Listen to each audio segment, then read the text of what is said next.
Welcome to the Law of Cosine Notes for Pre-Calculus, Section 6.2. Go ahead and print your first and last name and what period you're in. So here are the formulas for the Law of Cosines using triangle ABC, where the capitals are the vertices and the lowercase are their opposite sides. So these three equations are essentially the same. They're just swapping out the sides and the angles. And then these three equations are essentially the same. They're just swapping out the sides and the angles. So depending on what information you're given and what information you're asked to find will depend on which one you would use. For this example, we're given side A is 16, side B is 38, and side C is 28. So we're going to label all three sides. That means we know all the sides. We just want to find all three angles.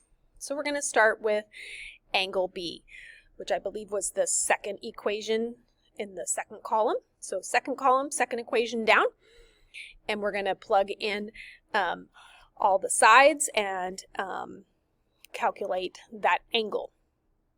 Okay, so if we're solving for B, we're going to use the other two sides, the A and the C, and then we're going to subtract the B, so minus the B squared.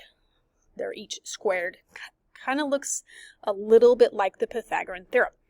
Then we're going to divide by 2 times sides A and C. Since we're solving for an angle, we're going to use the inverse operation. So you're going to type in your calculator the inverse cosine of this simplified, and you should get 116.8. Once you punch that in your calculator, if you don't get that answer, you're probably not following the order of operations correctly. So if you need help with that, let me know. I can stay at the end of a Zoom, or I can help you in class. All right, now we're going to find angle C. So for angle C, that was the second column, the third one down. Same thing. We're going to square the two other sides except for C. So here's A and here's B. Then we're going to subtract the square of C. And then in the denominator, we're going to have 2 times A and B. Again, you can simplify it, then take the inverse cosine. And that means that C is 41.1 degrees. So we have angle B and we have angle C. So to find angle A, we start with total degrees in a triangle, which is 180. Subtract the 2 that we know, that leaves 22.1. All right. For this example, again, we've got 3 sides. Oh, no, 2 sides and an angle. So side A is 25, side B is 32, and angle C is 46. Okay. So there's the easiest way is to use the first column, the third one down, to solve for side C. So to solve for side C, we're going to take the square root of the 2 other sides, so side A and side B, which is 25 squared and 32 squared, minus 2 times those same 2 sides, times the cosine of 46. That's a lot to punch in your calculator, so make sure you're doing it carefully. And you should get side C being equal to 23.2. All right. Then we need to solve for either angle B or angle A. I did A, which is the second column, the first formula. So we're going to take the cosine of the other 2 sides, then A. So here's B and here's C that we just solved for. Square those and add them together. Minus side A squared over 2 times B and C. Again, punch it into your calculator carefully. And then you should end up with 50.9 degrees. Okay.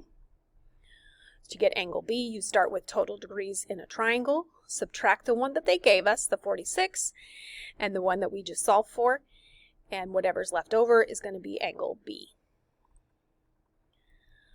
All right, if you're asked to find the area of an oblique triangle, you're going to use 1/2 times the base times the height. In this case, you can always also use 1/2 sides A and B times the sine of C, or you can use 1/2 sides AC times the sine of B, or you can use 1/2 B times C times the sine of A. You can use any of these three. It just depends what information you're given and what information they want you to solve for. So if they want you, or if they give you sides A and B and angle C, that looks like you're going to use the first one. Okay, so you're going to plug in A and B, which is the 45 and the 26, so they're right here, times the sine of 102, given right here, and then obviously the 1/2. So again, carefully punch it in your calculator, make sure you got the same answer I got. You should get 572.2 meters squared. So now we're going to use Heron's area formula. Given any triangle with side lengths A, B, and C, the area of the triangle is going to be the square root of S times S minus A, S minus B, S minus C. So to get the S, which is the sum basically, you're going to add the three sides, divide by 2. All right? Then we're going to plug it in here. So I'll show you how it works. We're going to do it with two different triangles. So the first one has side lengths of 12, 17, and 25. Second one has side lengths of 25, 32, and 48. All right, so the first thing we're going to do for the first one is we're going to add the three sides that they gave us together and divide by 2, so we get 27. To find the area, we take the square root of that 27 times the 27 minus 12 times the 27 minus 17 times the 27 minus 25. If you simplify that, you're going to get 27 times 15 times 10 times 2, and then hit the square root button. You can square root the answer after you've multiplied those. If you are entering it in your calculator, you should get 90. All right, for the second one, we're going to do the same thing. You add the three sides that they gave you together, divide by 2, you get 52.5.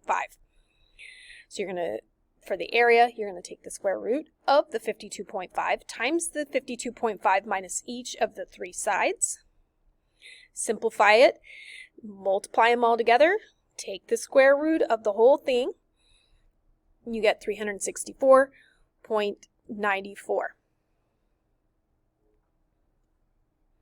All right, have a great day, guys.